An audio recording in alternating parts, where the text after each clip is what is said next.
कल्पना कीजिए, एक ऐसा युद्ध जो इतिहास के किसी पन्ने पर नहीं लिखा गया, लेकिन अगर हुआ होता तो वह मेवादाच और बाबर के साम्राज्य की ताकत का सबसे बड़ा और निर्णायक परीक्षण होता।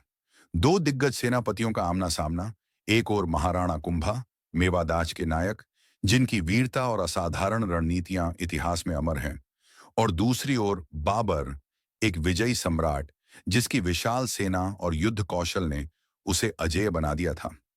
ये बात है मेवादास की। उस समय मेवादा में महाराणा कुंभा का शासन था। एक सुबह मेवाड़ की शांत वादियों में राणा कुंभा अपने महल में विचार कर रहे थे, अपने मंत्रियों के साथ। तभी एक दूत घुड़सवारी करता हुआ आया। उसने थकावट से भरी आवाज में कहा, महाराज, बाबर ने मेवाड़ की ओर बढ़ने का निश्चय किया है। वह अपने साथ अनोखी युद्ध हथियार, भारी तोपें और एक विशाल सेना लेकर आ रहा है। राणा कुंभा ने गंभीरता से सुना। उन्होंने तुरंत अपने मंत्रियों को बुलाया और युद्ध की तैयारी करने का आदेश दिया। वह जानते थे कि यही एक बड़ा संकट है, लेकिन उनके मन में न केवल डर था, बल्कि एक अद्भुत साहस भी।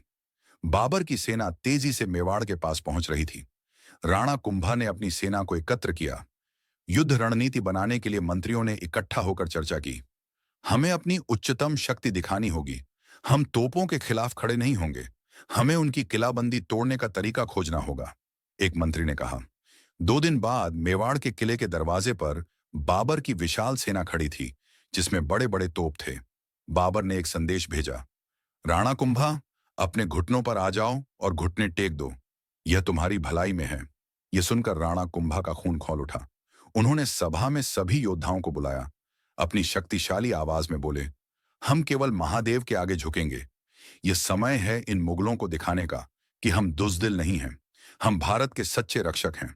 हम अपने धर्म और स्वाभिमान की रक्षा करेंगे। फिर उन्होंने उस दूत को कहा, अगर तुम हमारे दरवाजे पर एक संदेशवाहक के रूप में नहीं आए होते, तो तुम्हारा सिर धड़ से अलग कर देते। बाबर को कह दो कि उसे अपनी शक्ति का एहसास हो। बाबर ने सुनते ही तोपों से किले पर गोले बरसाना शुरू कर दिया। अचानक किले की दीवारें थरथराने लगीं, लेकिन राणा कुंभा ने अपने सैनिकों को तैयार रहने का आदेश दिया। शंखनाद हुआ और राणा ने कहा, आगे बढ़ो, युद्ध के मैदान में अपना साहस दिखाओ। जब दोनों सेनाएं भिड़ गईं, तो धूल और धुएं के गुब्बार में घिरी मेवाड़ की सेना ने अद्भुत पराक्रम दिखाया। उनकी चतुराई और साहस ने बाबर की विशाल सेना को चौंका दिया। जैसे जैसे युद्ध जारी रहा, बाबर ने अचानक महसूस किया कि भूमि थरथरा रही है। क्या यह कोई बड़ी सेना है? उसने सोचा। उसने आदेश दिया कि उनकी तोपें पीछे की ओर मोड़ दी जाएं और फायर करें। लेकिन मेवाड़ के योद्धाओं ने अपनी चतुराई दिखाई। उन्होंने पहाड़ों से बड़े बड़े पत्थर गिराए, जिससे ऐसा प्रतीत हुआ जैसे कोई विशाल सेना पीछे आ रही हो। बाबर की सेना में घबराहट फैल गई।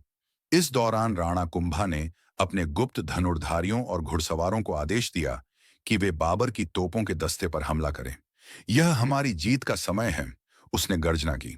जैसे जैसे युद्ध की स्थिति बढ़ी, मेवाड़ के योद्धाओं ने अद्भुत साहस दिखाते हुए बाबर की भारी सेना को पीछे धकेलना शुरू कर दिया।